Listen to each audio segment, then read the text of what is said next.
human beings of the channel Summit of Sisterhood.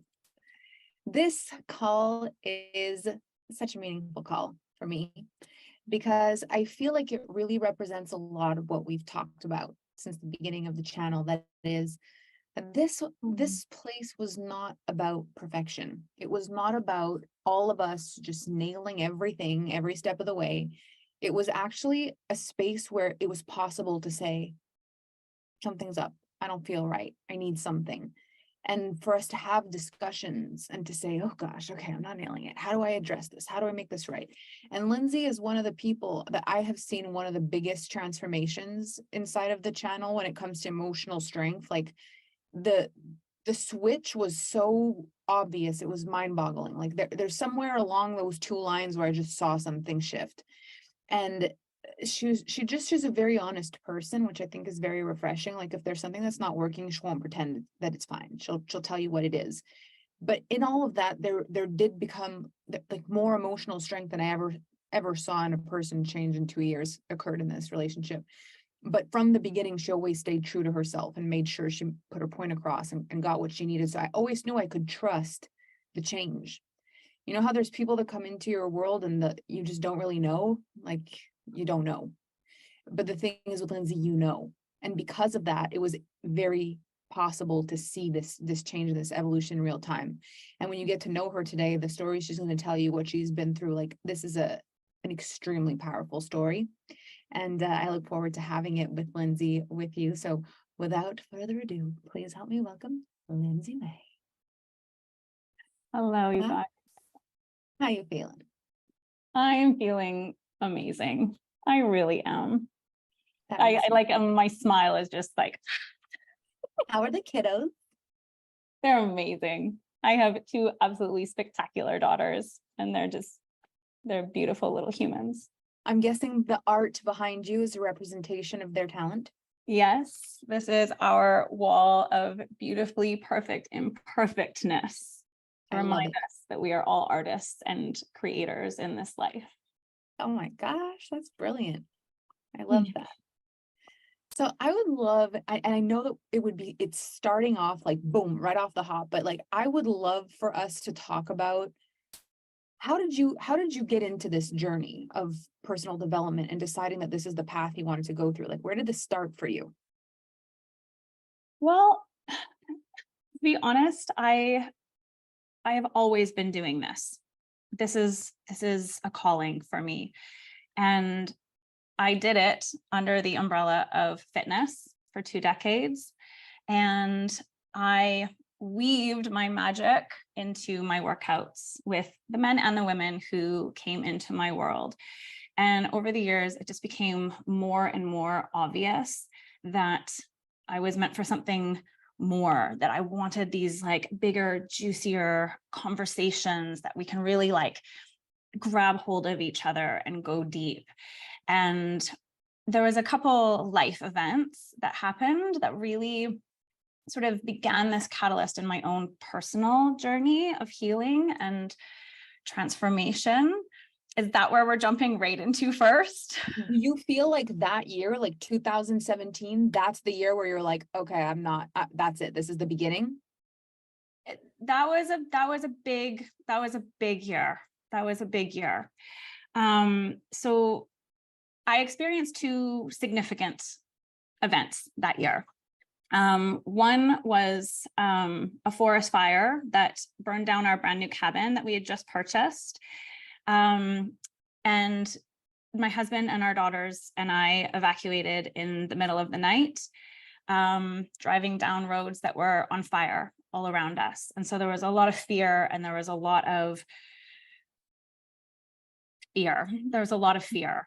And then a couple months later, we went to a music festival in Las Vegas, the Route 91 Harvest Fest, and there was the largest mass shooting that had taken place in the United States while we were there.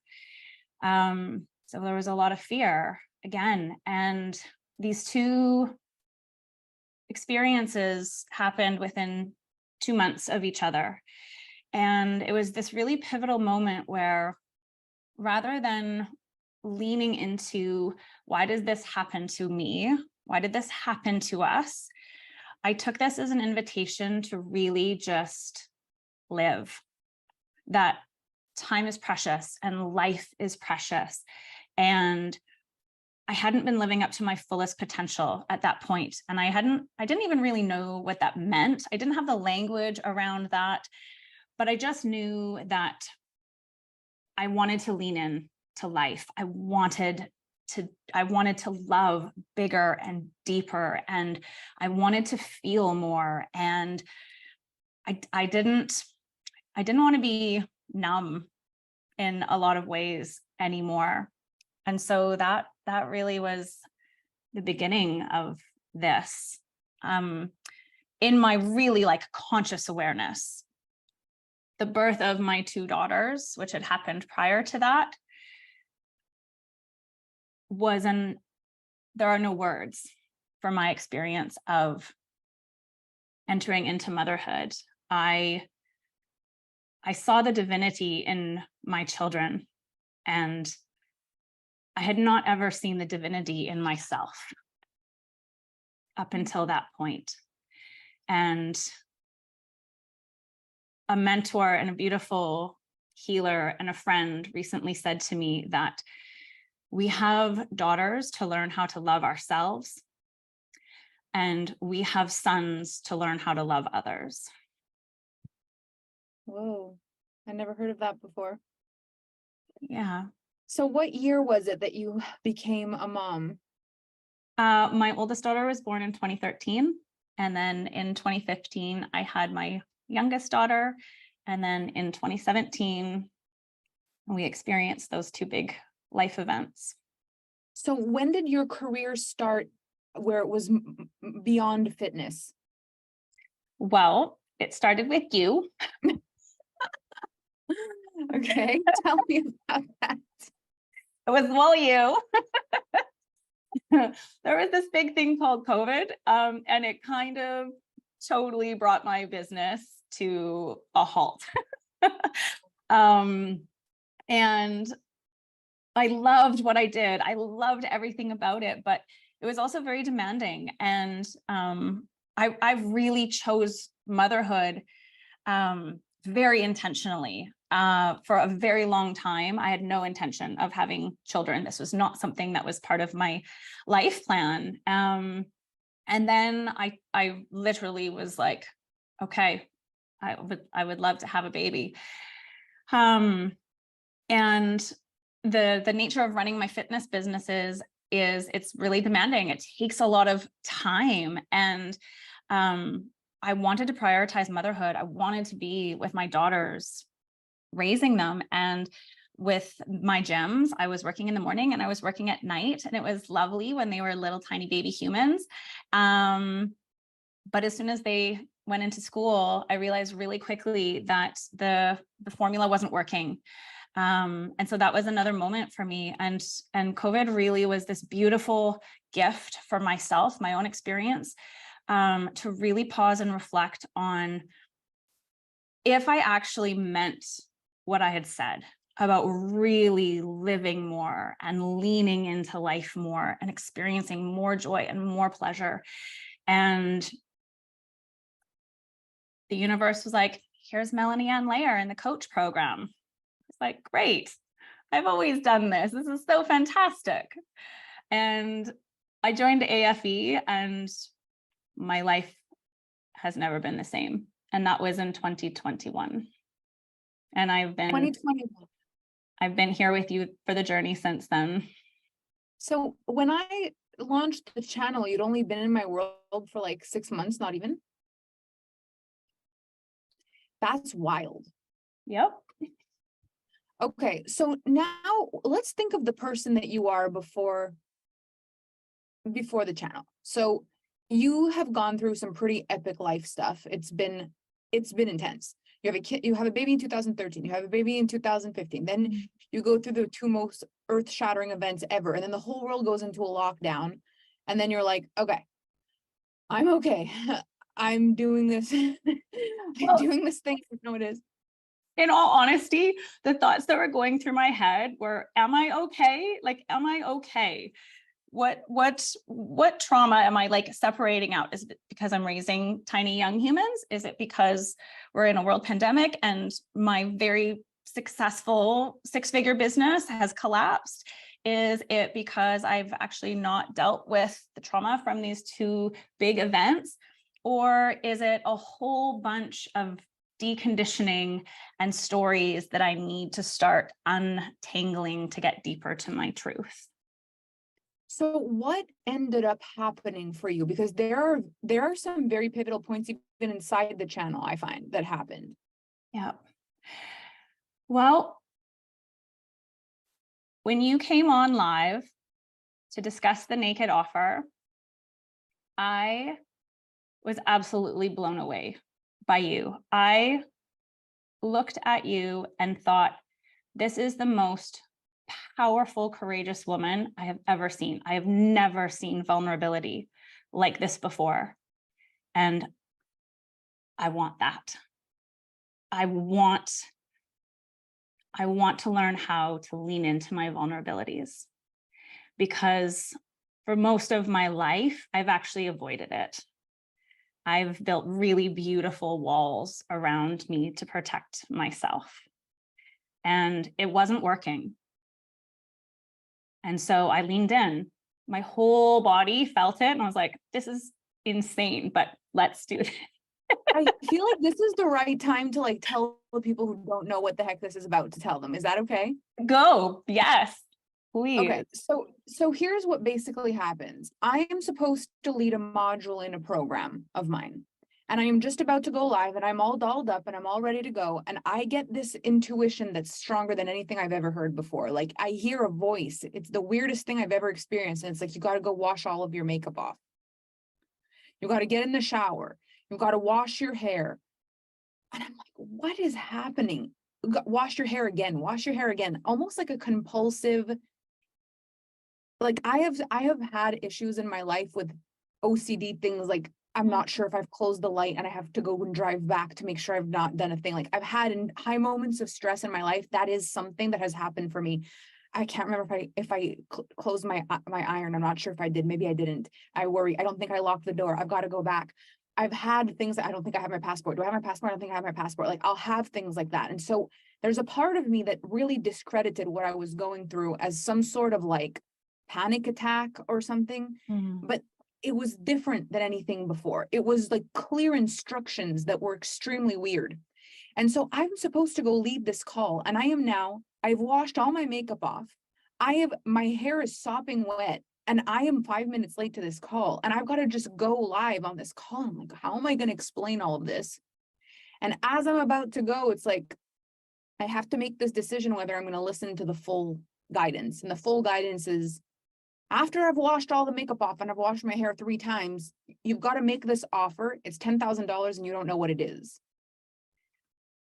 And I'm like, do I do this? Do I trust my clients enough that they're not going to think I'm entirely insane? Nobody's going to buy this. Like, what? I'm going to look like a psychopath. Like, what am I doing? Like, what am I even thinking? This is, the whole thing doesn't make sense. And I had not enough time to think. It was this like, uh-huh or uh-uh. Are you doing it or are you not doing it? And so I just had this really strong sense of trust for my clients. The only way I can explain it, because I was like, worst thing, they'll think I'm nuts and we'll turn the page. Like I never imagined anything bad could come of it. I just thought worst case, they'll be like, what the heck? And it'll just evaporate. And so I just trusted myself and I sat down. I've got this towel on my head. This is not how I show up to live streams. Like I am on point. I care about the way I show up. I've got a towel on my head. I've got no makeup on and I'm gobsmacked by just what just happened to me. And I'm like, I just had the weirdest experience of my life. And I have got to tell you what it is. And I tell these clients that are in my program what just happened. And I'm like, this is what just happened to me. And this is what I've got to do. It says this amount of spots, this amount of money. And I don't know what it is. So if you feel it, that this is supposed to be for you, like, come. And those spots filled out like that. And I was just like, I don't understand. Then the panic hit me. Like, what am I supposed to do? When does it kick in that I'm supposed to know what I'm supposed to do? And then I got more messages. Now you've got to open this many spots, and it's not what you expect. Now I started getting weird thoughts. And I remember speaking to Kevin about it, like, this is not normal. Like, this is not what you expect. This is going to create things that you don't expect. This is going to be longer than you expect. This is going to be. And so I tried as best as I could to explain what it was after the whole thing was sold. And I, honest to goodness, for the life of me, could not understand how people had bought this thing. I could not understand. The only thing I could get from it was it's fate. Like, I just don't understand. It didn't make any sense, but I had to go with it and I had to trust in it. What was difficult for me was when the last pieces dropped, that we would have a summit at the end. I almost had a panic attack because, and later on in the summit, I'll explain why at that point. But every single thing I thought I would never do again, which was a 1-year container, which was what I had originally gotten it was going to be. But then I also heard it's going to be longer than you think, which made no sense. Turned out it took 2 years. And that there would be a live summit at the end. And both those things scared me to death. And I did it anyway. And then welcome the channel. So you've known me for 6 months. I show up on a screen with a towel on my head. I'm very clearly uncomfortable. I'm not sure if I should talk about it. I'm vulnerable. I'm naked. I'm naked and afraid. And I just I just explain what just happened to me. There's one time in my career this ever happens, and it happens like that. And then you say, yeah, I want to do it. And so now you end up in the channel, then what? Well, my whole soul was like, this is where I'm meant to be. It was like this full body knowing, this intuitive hit that this is where I'm meant to be. And then we're in the channel and I thought, oh my goodness, I don't think I'm meant to be here. I felt so much joy. I felt so much disbelief that I had put myself in this room. And then I also felt so much fear that I had put myself in this room. One of the things I really want to dive in with you is the whole like belonging versus fitting in, because I feel like that was a ginormous breakthrough. And I think that's gonna be like the most helpful discussion for the people who are here right now, is that belonging versus fitting in. So like when you realize you're in there, there's all these women in there. Nobody really knows what the common thread is. We're all just like, what is this space? And we start going at it, one call at a time, 1 week at a time, with the deepening calls. What starts to happen?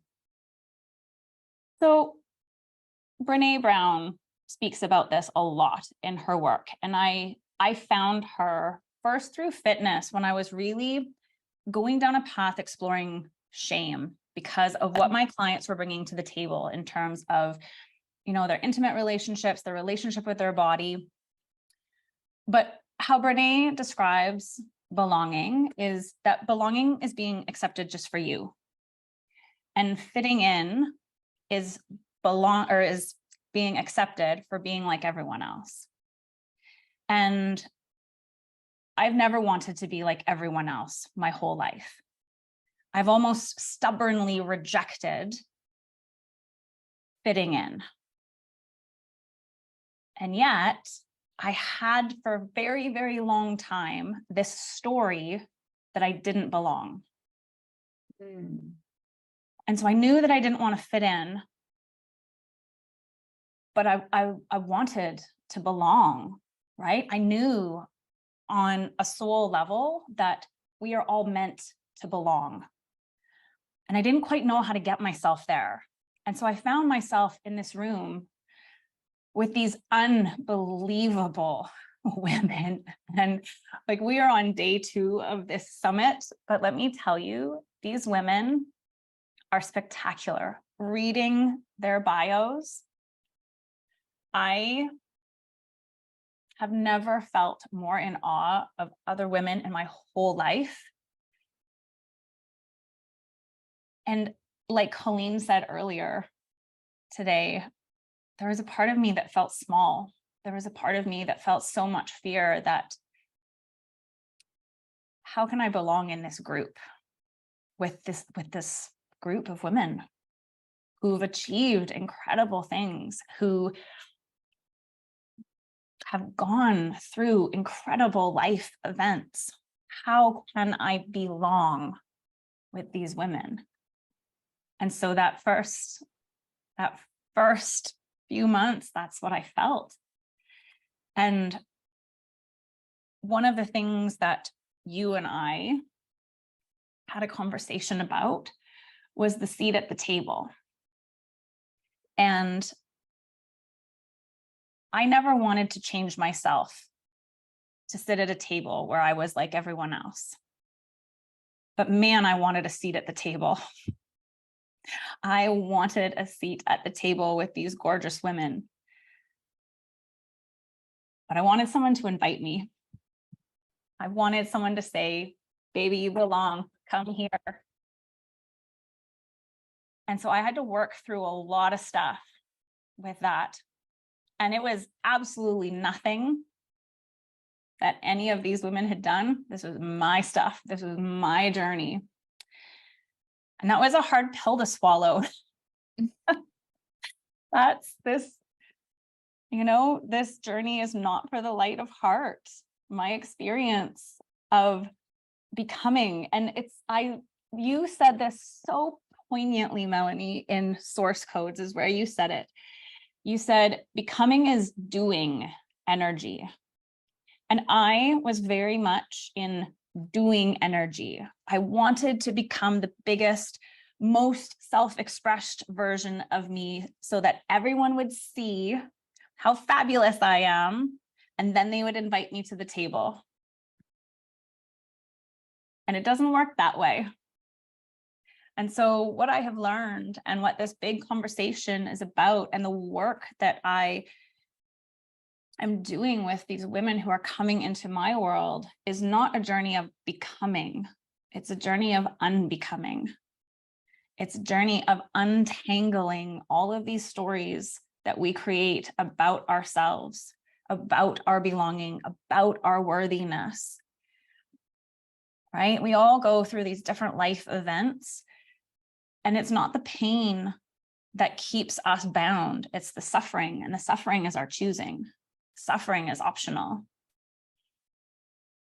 And so my journey of belonging was not about becoming anything. It was about unbecoming all of the stories that I had created about myself, and actually just leaning into my own divinity, allowing first myself to see that before others could then see that in me.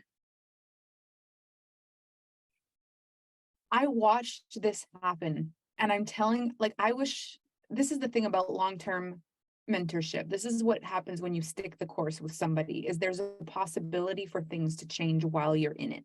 Things are going to change. For those of you who've had a mentor and it didn't work out, blah, you'll change eventually. And you might even go, oh, I got so mad at that coach thinking nothing had changed. I got so mad at that mentor thinking they didn't get me in that moment. And turns out I changed after all. Oops.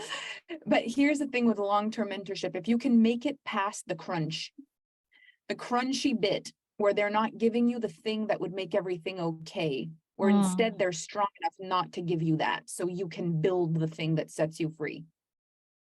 If you can stay with someone long enough, the beauty is like, I got to watch this happen. I remember those first interactions with you where I knew I could give you I could give you a fix, and that fix would have made you like me so much in that moment. And I also knew that I would be giving up on the greatest opportunity of a lifetime, which was that you would get it on your own. And if you got it on your own, you'd really get it. But if I gave it to you, you would have felt like you belonged in the channel, and we would have gotten here today and you would have said, I want to thank Melanie because she pulled up the chair for me and she made me feel like I belong, which is not the vibe. That's not what we want. We want to say, thank you for holding out because I built the chair. And now I can take that chair everywhere. Well, and I watched it happen. Tell me. I thought that me declaring in this group of powerhouse women that I wanted a seat at the table was me showing up in my vulnerability. And it wasn't. It wasn't, because showing up in your vulnerability means you're actually unattached to the outcome. And I was attached to the outcome. And so when no one said, no, we love you, come sit with us, it crushed me. But I'm so grateful it did. Me too. So grateful it did. I love these women so much. And they freaking love you. And here's a big thing. I think this is a cool way to like guide this discussion. When the most powerful person you can imagine looks at you and says, can you pass me this? I can't reach. Can you pass me that? You're like, pick it up yourself. There's not one thought of you. They would go, yes, oh my gosh, of course. You're like, pick it up. Pick it up. And so no one felt what you felt in that call, which is what I think I want to tell the whole world from this right now. No one feels about you what you feel when you think you don't belong. As a matter of fact, it's puzzling to everybody else. Like, this is a phase. Something's off. She needs a nap. She needs a poop. Something's off. Like, this is not correct. This is not possible. Because the real truth in a moment like that, where you do belong and you just don't feel it, is that no one really knows what to do about it. It's the equivalent of actually going, can you pass me that glass? You're like, the one you're holding? Yeah. But you're holding it. Yeah. Can you just pass it to me? That's the weirdness of it. It's like when I ask for something I already have, how do you respond? When our experience of us is we're all sitting at the table and you go, excuse me, as you're sitting at the table, I'd really like a seat here. We're all just like, I'm pretty sure you'll find you are sitting at the table. But what was so powerful about that is like the understanding that you didn't feel it. It was there, but the knowing that you were already sitting was also there. And so it took willpower from all of us to not coddle you in that moment. And I feel like this is a thing that women tend to do for each other. And they actually see it as this like beautiful thing that they do for each other, is to swoop in with a, oh my gosh, are you okay? Let me help you. I'm so sorry. This must be so hard. Let me fix it. Instead of like, you've got this. And so I feel like this was such a pivotal moment for you, because it took a moment. You kind of pulled back a little bit for a while, but I could tell you were still there. You were leaned back, but you were there. And when you came back different. Yeah, I did. And so this beautiful difference between fitting in and belonging.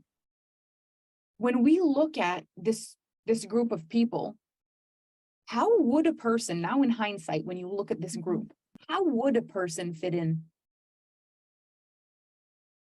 Simply by being Who there. would they have to be the same as? Like, which one would they have to be like? Because they're all different. We are the most fabulous, unique group of women. I'm just, literally, I am just blown away by everyone and what we bring to the table. There's no fitting, there's no fitting in. You can't. We're jagged edges. Where are you going to fit? Just like, belonging. Just belonging. Or just belonging. So there was something really, an experience I had within a healing ceremony. And my intention going into the ceremony was, I really wanted to be with source, right? I wanted to I'd not had this deep relationship with source. My whole life kind of felt it floating there. I've had some intuitive gifts, some memories that don't really belong to me, that are like ancestral, past life stuff, but never really got talked about. It didn't feel safe to talk about these gifts of mine. And so in a healing ceremony, my intention was to be with Source. And I'll read to you what I wrote because it's funny and amazing and beautiful and divine, and it is pure truth. And I wrote, Source is love. I have been with Source all along. I am love. I am Source. And this is belonging. And I got it. I got it. Okay, first of all, that gave me chills all the way down my left, like all the way down my, like all here, all this part of me. And I want to tell you one thing. The thought I had in my head as you read that was the second time you didn't know you were sitting at the table. Right? Like you were sitting at the table with Source, hoping The for whole an time. encounter. The whole time.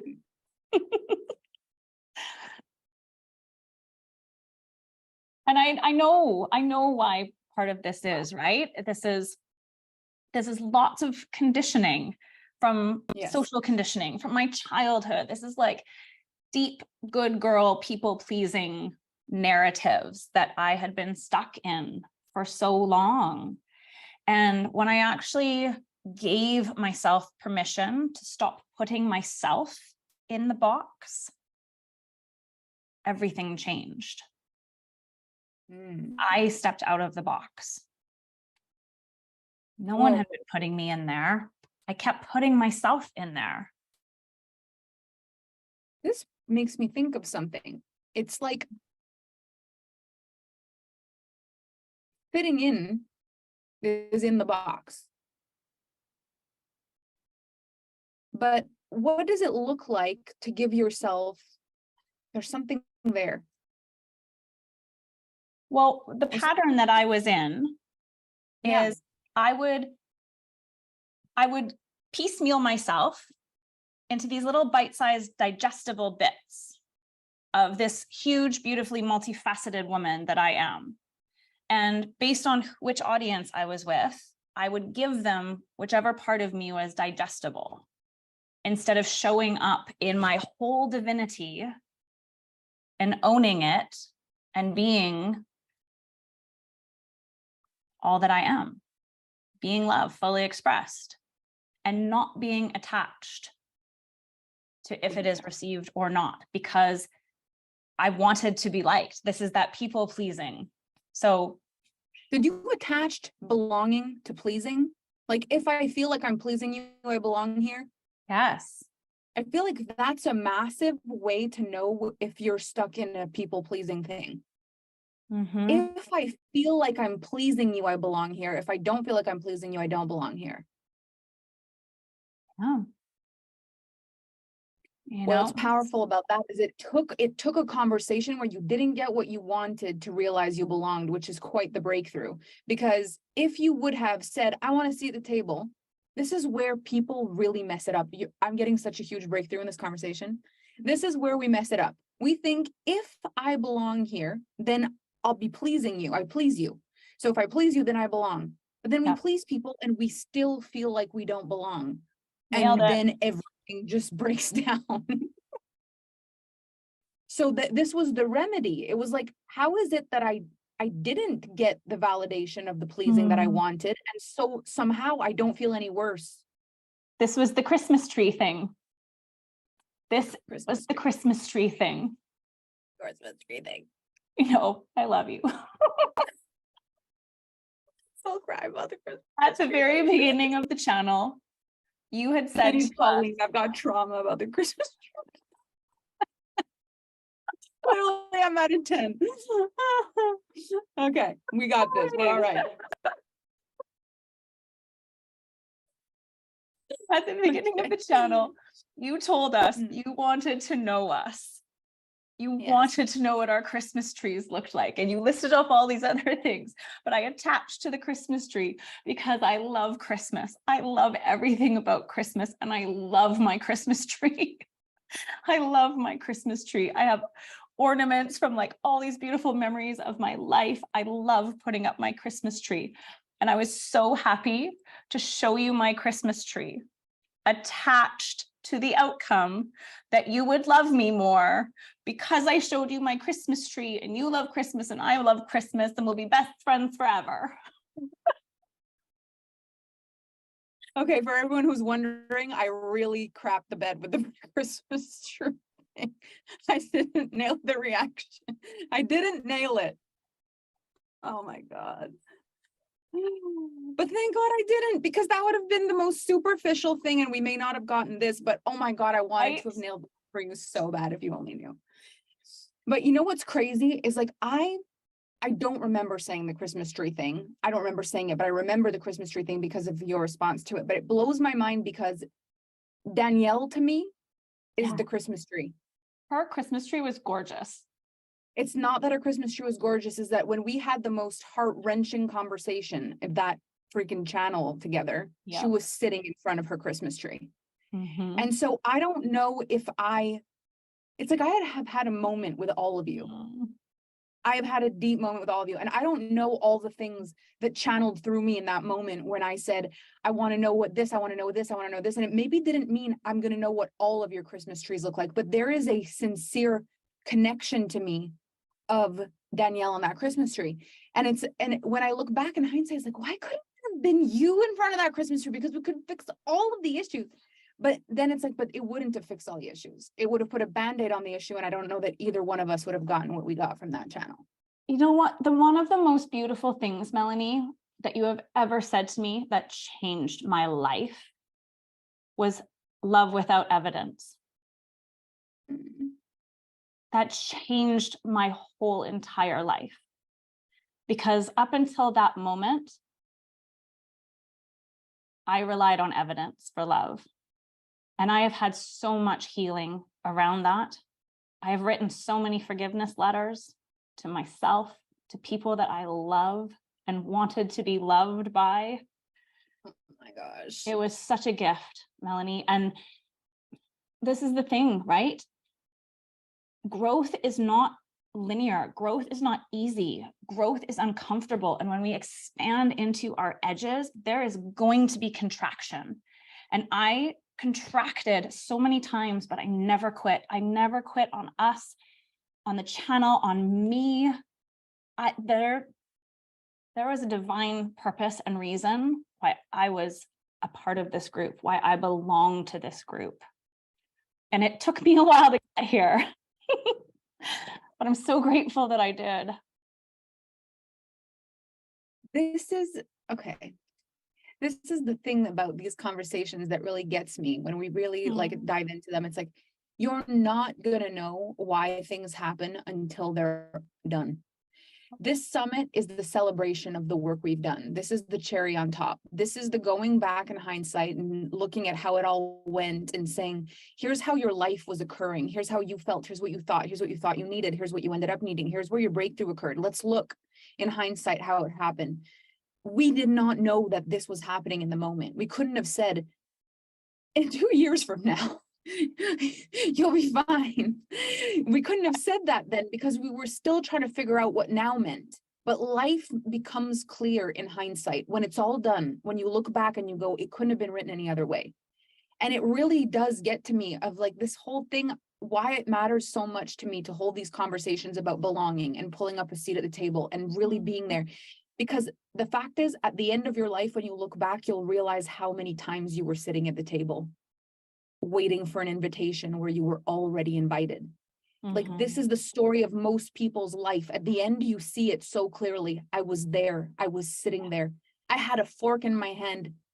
There was a 5-star meal delivered to me. My name was on a name tag. And I was banging the fork on the table, asking for people's attention to let them know I'd like to sit.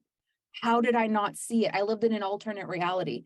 And I feel like for a lot of us that go through these breakthroughs, we often say, like, there'll be life before this and there's life after this. And what that really means is there's life before I could see all of this, and there's life after I can see all of this.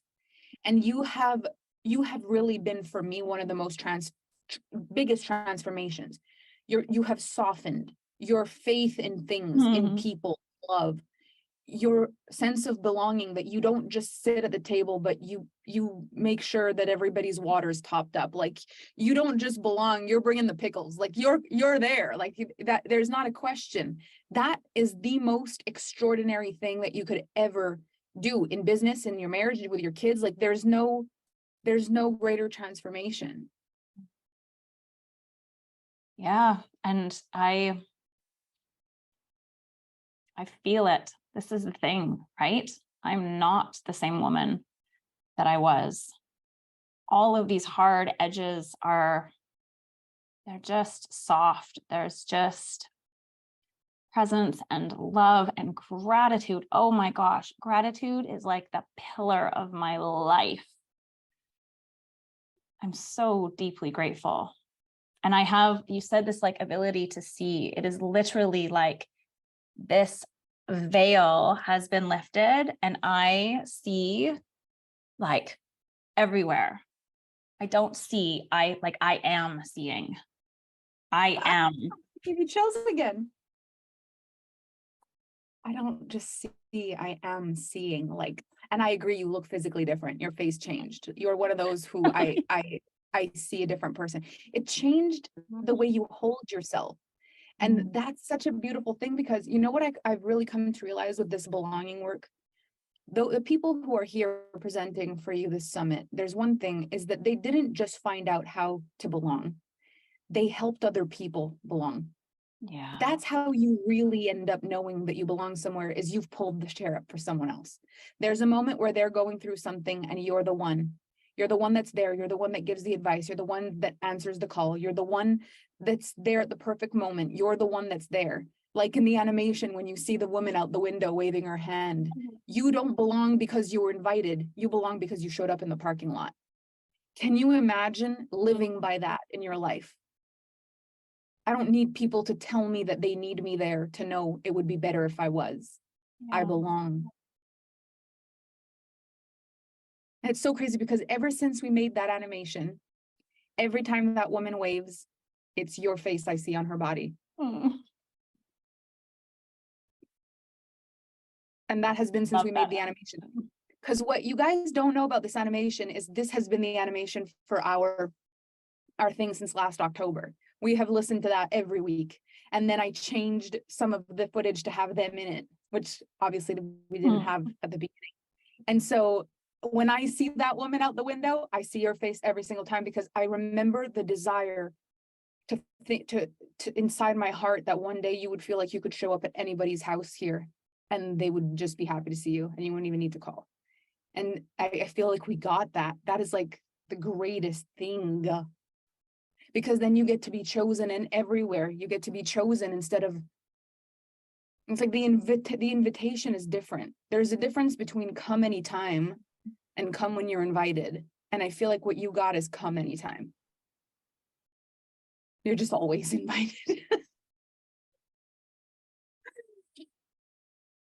Thank you. Oh my gosh. I feel like there's so many things that we want to say, and I don't want to forget anything. So I just know. give me 1 second. Okay. The good girl. I mean, there was one thing about the good girl and the people pleasing conditioning. And I'm wondering if you have anything about that you wanted to bring forward that's different than what we said, or did you feel like we had covered it? Like the rejection of the feminine, no goddess, no concept of did you have something deeper about that? Or do you feel like we moved through it?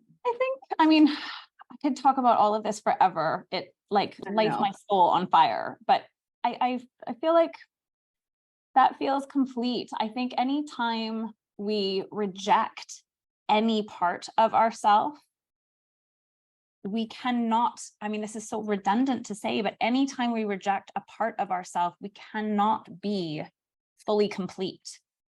And I am no longer rejecting these parts of myself. I am like grabbing them and pulling them in and like owning them and reveling in them and leaning deeper into it. It's, yeah, I don't, there's no more, it's just, I'm just here. I've arrived. I'm so happy. So tell me, like, when you're working with your clients now, what's the reason most of them come to you? If you were to be able to put your finger on why someone says, I'm in? What usually creates that calling for them?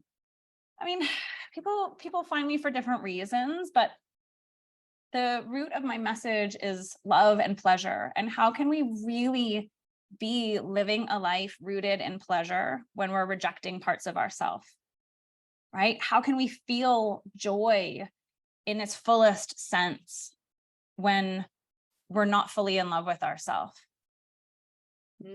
Right? How can I belong in a group if I can't belong to myself in every facet of who I am? And so when we reject parts of ourselves, what we're asking of ourselves is to fit in, change so that you fit in. And when we throw away all of this perfectionist, conditioning and this good girl and this people pleasing, and we don't apologize for any part of who we are, we belong here, we belong anywhere. And so the women that I'm working with, they want more intimacy in their relationships. How do you get there, right? How do we show up in our vulnerability so that we can lean into more intimacy, more pleasure, more joy, more truth, right? The truth of my life is for a long time, I wasn't living in my truth. You know what I love about this? Like when you really listen and you really lean into what's happening here, it couldn't have been written better. Like, of course, that's what you do now. Like, sometimes in your life, you're like, I'm trying to figure out what I'm supposed to do. I don't know what I'm supposed to do. And it's like, you can't figure out what you're supposed to do because you haven't figured out what you are yet. You're still trying to figure out who you should be to make people like you instead of figure out what you are. Because the minute you let go of all that and you figure out what it is that your magic is, then you know exactly what you do, because what you do is who you are in action, basically.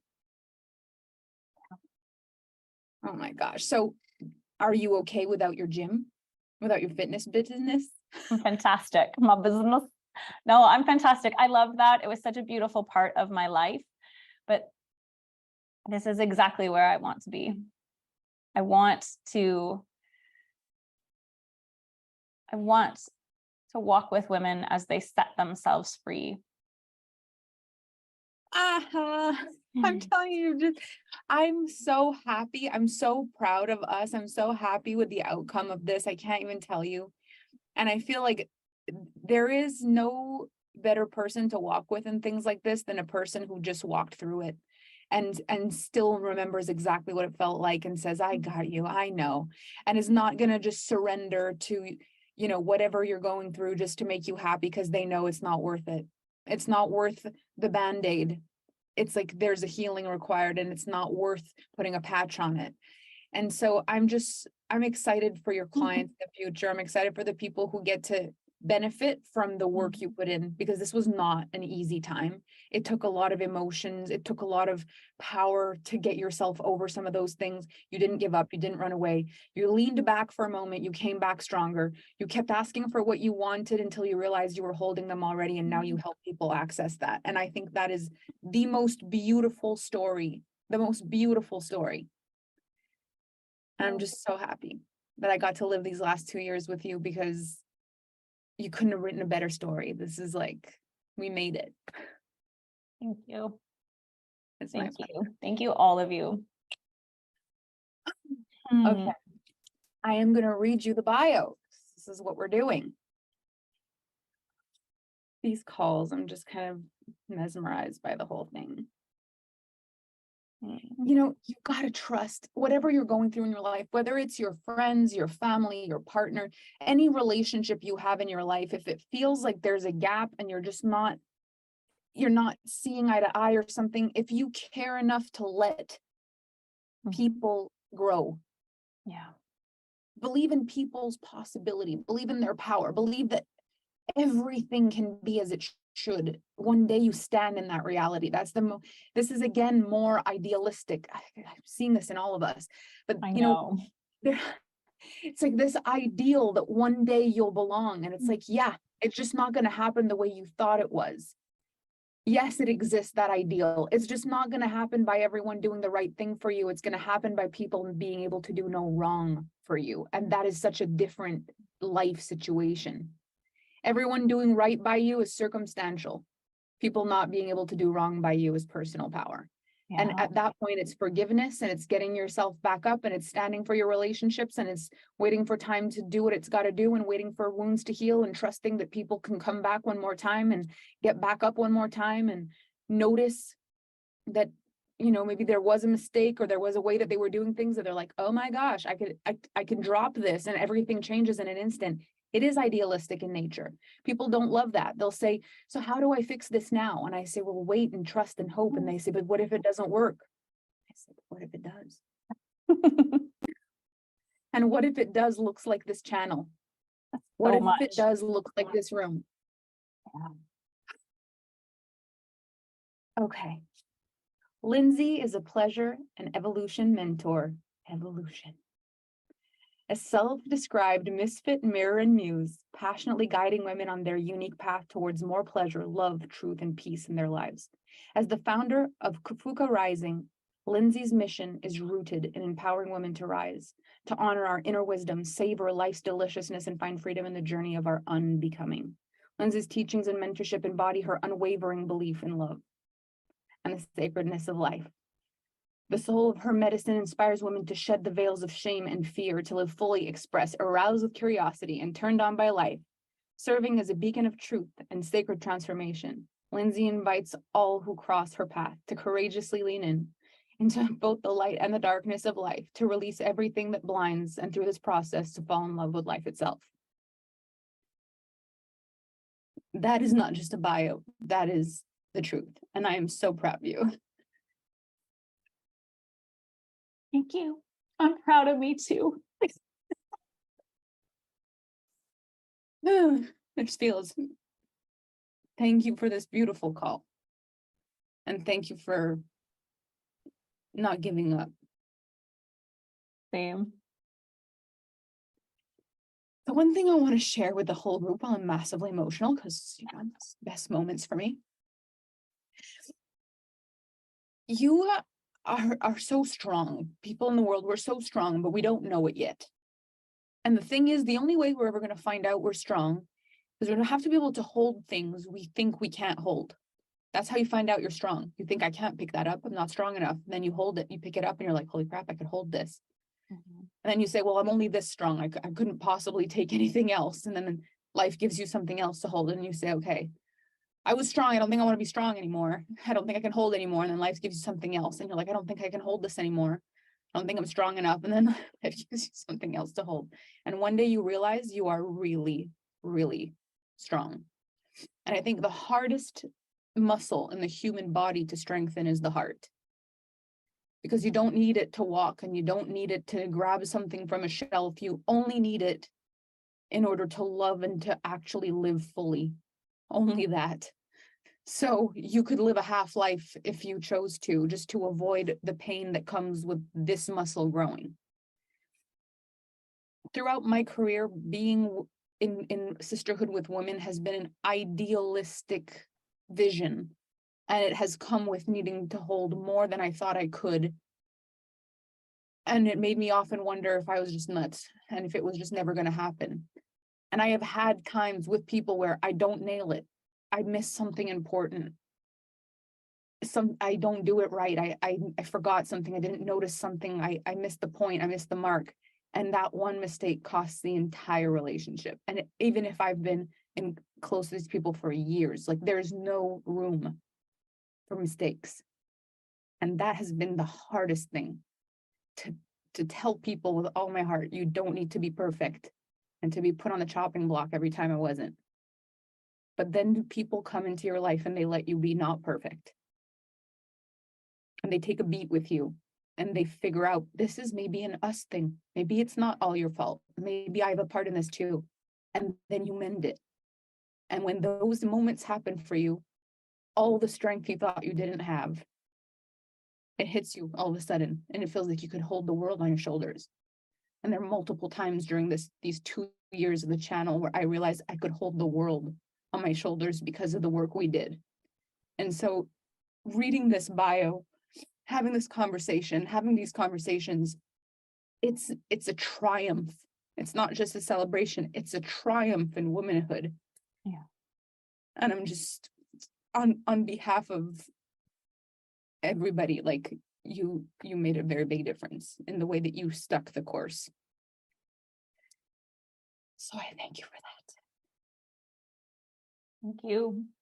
All right, my gorgeousnesses, I'm going to wipe these tears, and I'm going to be back here tomorrow with 3 more masterpieces of human beings. We haven't had enough beauty already. So much more magic coming. Thank you for watching. If you're starting to get what this summit is about, now this is not a peacock show. This is like deep integration and healing and warp speed. This is lessons of a lifetime in a few calls as we go. If you think someone should be here for these calls, watching the replays of these, invite them so they can be a part of this. This is really such a beautiful representation of the work we've done. And I think it would be so incredible if more people were moved by what it took for us to get here. Because this is just a representation of every woman, the pains we go through, the hopes, and all the processes until we one day can look back and say, hey, I've come a really long way and I'm proud of me. And I'm proud of you. And I'm proud of us. And that's a really great moment. So thank you from the bottom of our hearts for being here so far. We look forward to the rest. Lindsay, your masterpiece, and I love you so deeply. I love you. Thank you. Thank you so much to Kyra. Thank you so much to Colleen for today. And we will see you all tomorrow. Have a beautiful evening. Bye.